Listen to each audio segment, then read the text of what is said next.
Good afternoon, everyone. Thank you for joining us. My name is Nathan Speagle, and I'm the burn crew manager for the Southern Illinois Interagency Habitat and Fuels crew. Caleb did a really nice job explaining the history and evolution of our program and the very important work we are doing to preserve and restore the unique landscape we have here in Southern Illinois. For this part of the presentation, I will be expanding on our forest stand improvement projects and fire management. First up is forest stand improvement, or FSI.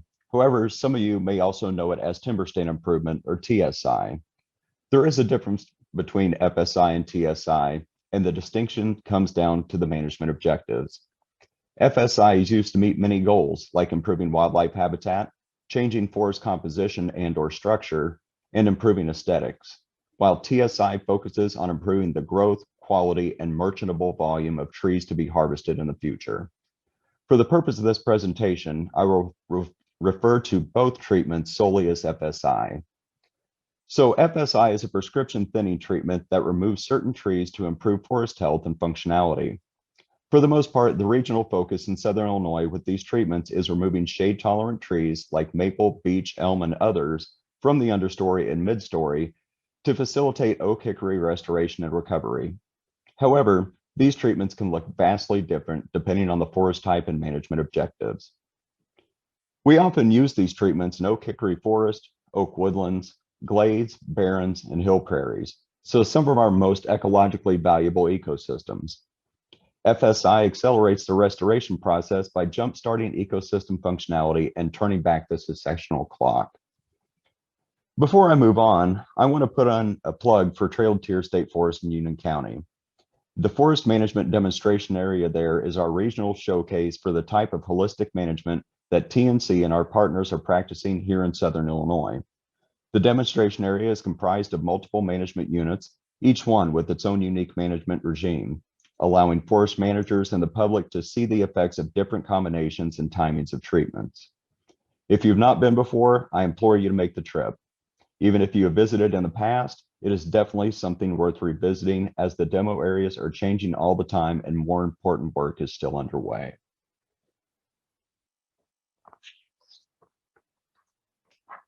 So when it comes to forest stand improvement, less really is more. In these treatments, we generally remove shade-tolerant species between 2 and 12 inches in diameter and treat the stumps with herbicide to prevent resprouting. Though it may seem counterintuitive, we often end up cutting a fair amount of desirable oak and hickory species as part of this process. We do this as many oaks and hickories in the lower canopy positions are often of poor form, damaged, or suppressed, meaning there is little chance that these trees will assume dominant or co-dominant positions in the canopy. However, unlike the desirable species, we do not treat these stumps with herbicide, allowing them to resprout. Doing this allows forest managers to salvage highly valuable established root systems and regrow higher quality oaks and hickories in a fraction of the time that it would take from seed. Oaks and hickories spend much of their early life investing their resources into root growth, so this process retains those investments and allows resprouted trees to focus on exponential shoot growth. In turn, this also allows them to better compete against faster growing undesirable species. Thinning the understory and midstory increases sunlight to the forest floor. This is absolutely vital to the regeneration and success of oak and hickory, in addition to increasing the abundance and diversity of grasses and forbs. Having more sunlight combined with less maple beech litter and more oak hickory litter also improves the benefits we receive from prescribed fire. Having fewer trees frees up resources for residual trees, making them more resilient to stressors like insects, diseases, and drought.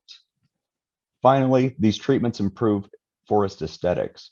We have lots of topography, beautiful bluffs and rock outcroppings here in Southern Illinois. However, in an unmanaged area, it is quite literally hard to see the forest for the trees. Thinning opens up the view shed, allowing nature lovers to see across the hills and valleys and revealing the amazing geology that lies within.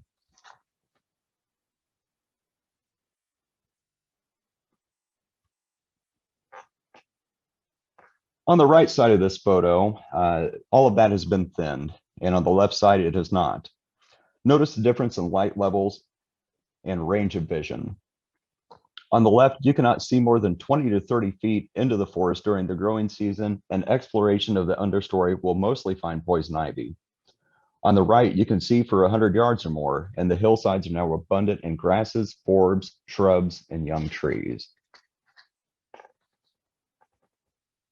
I know that was only three slides, but I hope it gives you a better understanding and appreciation for why thinning is a vital management activity for our forest. Now, I would like to highlight the most important and impactful aspect of our work, fire management. As the name implies, our fire work encompasses multiple agencies and entities on various land ownerships throughout the region. We work with the U.S. Forest Service, the Illinois Department of Natural Resources, Southern Illinois Prescribed Burn Association, River to River Cooperative Weed Management Area, Let the Sun Shine In, and others. This kind of collaboration across legal boundaries results in shared visions, workloads, and resources, and ultimately restoring fire as a natural disturbance on more of our landscape.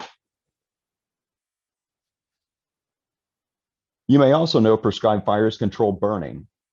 Here are some of the basic benefits of using fire as a tool in our landscape. It reduces fuel loading, so down woody debris, leaf litter, thatch, and different types of forest and grassland fuels, which reduces the likelihood and severity of wildfires. It reduces competition in our forest and woody encroachment in our grasslands. It exposes bare mineral soil, which is critical for oak hickory regeneration and seed germination for many species. It favors fire-adapted species, which is often in our objectives since we're restoring and managing fire-adapted communities. Finally, it encourages grasses and forbs, which is good for ecosystem functionality and wildlife habitat.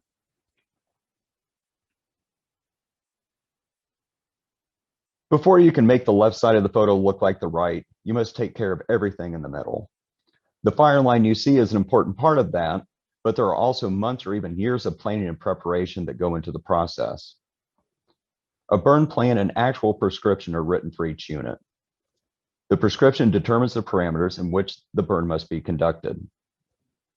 Those parameters include weather, so your wind speed, wind direction, temperature, and relative humidity, smoke management considerations, your sensitive populations, smoke dispersion, and public safety, and how many personnel and what equipment is needed to safely meet objectives.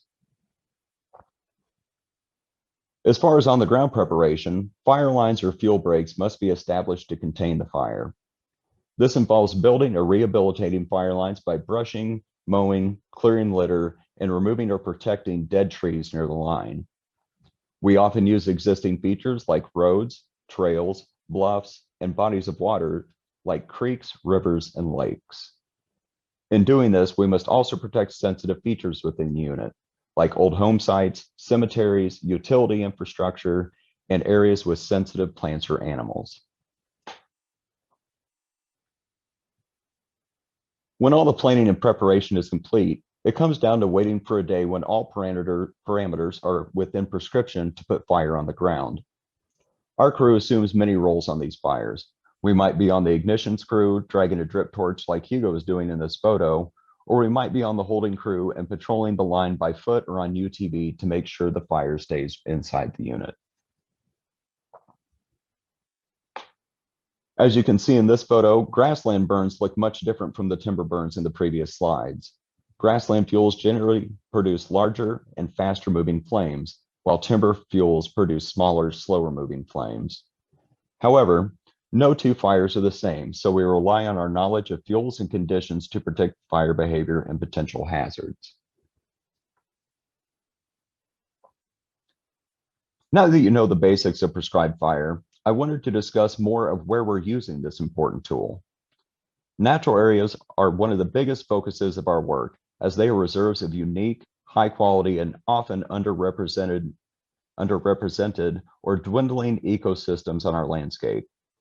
These places are often home to oak woodlands, glades, barrens, and hill prairies, our fire-adapted ecosystems that stand to benefit the most from fire. Cave Hill that you see in the picture here is an amazing patchwork of barrens, glades, and woodlands. Here's a good example of the Gladium woodland communities that you can find there. The lush carpet of native grasses and forbs in the understory are the product of reintroducing and maintaining fire as a natural disturbance in these ecosystems. As I previously mentioned, the Nature Conservancy and our partners have an interagency agreement that focuses on applying sound forest management across legal boundaries. Our landscape is an intricate patchwork of federal, state, and private lands, which complicates addressing ecological issues that extend beyond property lines. By combining the resources of entities like the Forest Service, Illinois Department of Natural Resources, Southern Illinois Prescribed Burn Association, and the Nature Conservancy, and including Illinois' largest forest ownership group, private landowners, we maximize and share the benefits of our efforts. This photo is from a joint burn conducted earlier this spring in Pope County. The 1,000-acre unit includes 150 acres of national forest lands, with multiple private ownerships comprising the remaining acres. The Forest Service, Illinois Department of Natural Resources, Southern Illinois Prescribed Burn Association, Shawnee RC&D, Rural Pope County Fire Protection District, and the Nature Conservancy all work together to implement this burn. Basically, this is the future of prescribed fire and stewardship efforts in Southern Illinois. Moving on, another focus of our fire work is open lands. These are often old farms and ranches that are managed for early successional habitats, rich in grasses and forbs that provide important wildlife habitat for ground nesting birds, small mammals, and pollinators. Early successional habitats are important to landscape heterogeneity, in other words, the diversity of the landscape on a large level, and also in the life cycle of many wildlife species. Fire is used to reduce competition from woody shrubs and trees and promote grasses and forbs to maintain that early successional habitat. The final priority area we'll be covering today involves areas of active timber management, so places where thinning treatments and/or timber harvest are occurring or have occurred. Fire and thinning treatments are most effective when used in conjunction with one another, as fire can often do what thinning cannot, and vice versa. Prescribed fire reduces fuel loads created by thinning and logging. As you see in this photo, there's a lot of woody debris on the ground. Low intensity fires every few years mitigates these fuel loads, reducing the likelihood and severity of wildfires. As previously discussed, fire exposes bare mineral soil, which is important for the germination of many native hardwoods. That is especially important where non-native pine plantations, like the one in this photo, are being harvested and transitioned back into native hardwood communities. So that concludes our discussion about our crew's work in Southern Illinois. But before I go, I wanted to give you a little peek into the important fire work we do outside this great state. The Southern Illinois Interagency Habitat and Fuels Crew also assists state and federal agencies in wildfire suppression throughout the country, mostly in western states. We join engine crews from the Shawnee National Forest and hand crews assembled by the Illinois Department of Natural Resources in combating these blazes. Over the last several years, we have assisted in Colorado, Idaho, Michigan, Montana, South Dakota, Utah, and Wyoming. Though many of you may have blocked it out already, 2020 was a bad year for many reasons, and wildfire was no exception. Back in August of 2020, I spent 14 days as the lead sawyer for the Illinois Interagency Wildland Fire Crew on the Pine Gulch fire outside of Grand Junction, Colorado. This crew was put together and led by the Illinois Department of Natural Resources and comprised of firefighters of diverse backgrounds from across the state. When we arrived, this fire had consumed 13,000 acres and had roughly 350 personnel on scene. That climbed to 130,000 acres and 950 personnel by the time we left. We spent the majority of the 2 weeks cutting and improving fire lines, protecting structures, and securing fire lines after flame fronts had passed. The Pine Gulch fire briefly held the record for largest wildfire in Colorado history at 139,000 acres, before being surpassed by the Cameron Peak and East Troublesome fires later in the summer. This was a tremendously rewarding experience, and I'm pleased to tell you that the only structure lost to this fire was a dilapidated hay barn.